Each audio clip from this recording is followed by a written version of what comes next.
আমরা যারা অনলাইনে ব্যবসা করি বা অনলাইনে যারা জব করি বা ফ্রিল্যান্সিং করি, অনেকেই ভাবে যে এআই হয়তোবা আমাদের জব কেড়ে নিয়ে যাবে। বাট ব্যাপারটা কি আসলে সত্য কথা?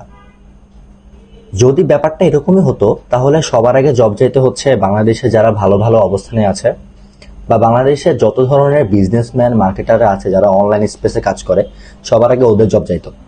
ঠিক আছে, আসলে এটা একটা মিথ। যারা এআই অ্যাডাপ্ট করতে পারবে শুধুমাত্র ওদের জবটা থাকবে, আর যারা এআই অ্যাডাপ্ট করতে পারবে না ওদের জবটা চলে যাবে বাই ডিফল্ট। এটা হচ্ছে মেইন স্ট্রাকচার। এখন যে অবস্থাটা হয়েছে যে ধরেন আপনি অ্যাজ এ গ্রাফিক ডিজাইনার, আপনি গ্রাফিক ডিজাইনিং করেন, যখন এআই ছিল না তখন আপনি এগুলো ম্যানুয়ালি করতেন।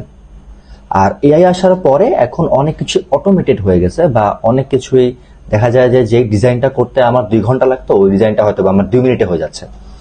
তো এইটার কারণে যেই সমস্যাটা হয়েছে বা যেই অবস্থাটা ক্রিয়েট হয়েছে সেটা হচ্ছে যারা বিগিনিং লেভেল আর যারা অ্যাডভান্স লেভেল, এই দুইটা সেক্টরের মধ্যে এখন আর কোনো পার্থক্য নাই।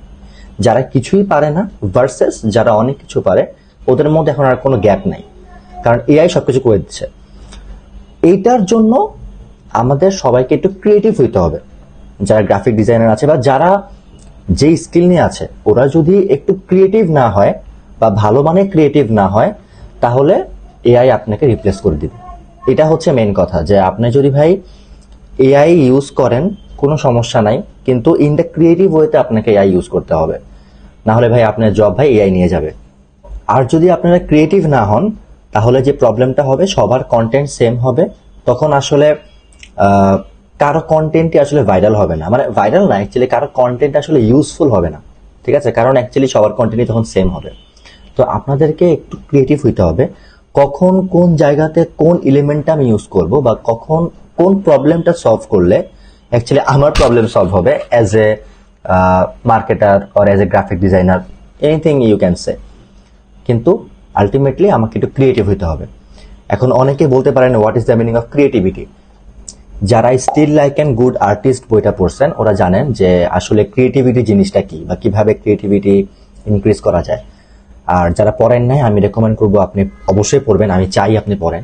এই বইটা পড়া খুবই ছোট একটা বই, কিন্তু এটার মধ্যে খুব পাওয়ারফুল তথ্য আছে যেটা আই থিঙ্ক আপনাকে আপনার ক্রিয়েটিভিটাকে ইনক্রিজ করতে আরো বেশি হেল্প করবে।